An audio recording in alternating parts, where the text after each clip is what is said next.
প্রথম বিজয়ের স্বাদ। কয়েক মিনিটের মধ্যে যুদ্ধক্ষেত্র পরিষ্কার হয়ে গেল। মাটিতে পড়ে রইল অসংখ্য ছোট ছোট কোর বা এনার্জি ক্রিস্টাল। তুষার আবার তার আগের ছোট বিড়ালের রূপে ফিরে এলো, কিন্তু এবার তাকে অনেক বেশি সতেজ দেখাচ্ছে। সে একটি বড় নীল রঙের কোর মুখে করে এনে সামিরের হাতে দিল। সামির কোরটি হাতে নিতেই তার শরীরের সমস্ত ক্ষত নিমিষেই সেরে গেল। তার পেশিতে এমন শক্তি অনুভব করল যা সে আগে কখনো কল্পনাও করেনি। অভিনন্দন, আপনি প্রথম তলার একটি হিডেন মিশন সম্পন্ন করেছেন। পুরস্কার, প্রাচীন মানচিত্রের একটি অংশ এবং level up. Samir, level 5। Samir অবাক হয়ে দেখল তার হাতে এখন একটি পুরনো চামড়ার মানচিত্র। এই মানচিত্রে টাওয়ারের প্রথম 10টি তলার গোপন রাস্তার হদিস দেওয়া আছে। সে যখন মানচিত্রটি দেখছিল তখন দূরে একটি বিশাল কালো মেঘের মতো ছায়া ধেয়ে আসতে দেখল।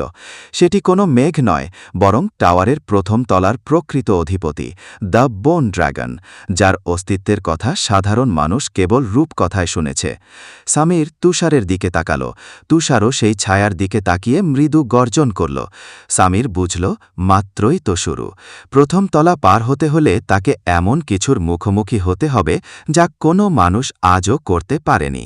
পথের নতুন যাত্রী। সামির যখন সামনের দিকে পা বাড়াতে যাবে তখন ধ্বংসস্তূপের আড়াল থেকে একটি কান্নার শব্দ পেল। সে সতর্ক হয়ে তলোয়ার উঁচিয়ে সেদিকে গেল।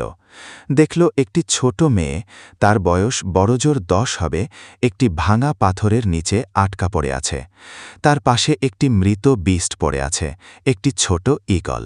মেয়েটি সামিরের দিকে তাকিয়ে অস্ফুট স্বরে বলল, দয়া করে আমাকে বাঁচান, ওরা সবাই মারা গেছে। সামির দ্বিধায় পড়ল।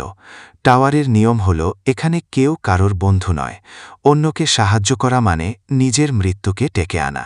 কিন্তু তুষার মেয়েটির কাছে গিয়ে তার ক্ষতগুলো চাটতে লাগল।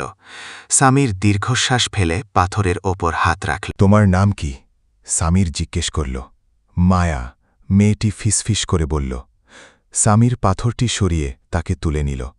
সে জানত না এই মেয়েটি ভবিষ্যতে তার যাত্রার সবচেয়ে বড় আশীর্বাদ নাকি অভিশাপ হয়ে দাঁড়াবে।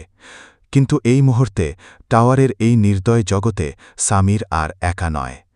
3 জন যাত্রী, একজন যুবক যার লক্ষ্য আকাশ ছোঁয়া, একটি বিড়াল যার রহস্য অসীম, আর একটি মেয়ে যার কোনো ভবিষ্যৎ নেই, একসাথে শুরু করল টাওয়ারের গভীরতম অন্ধকারের দিকে যাত্রা।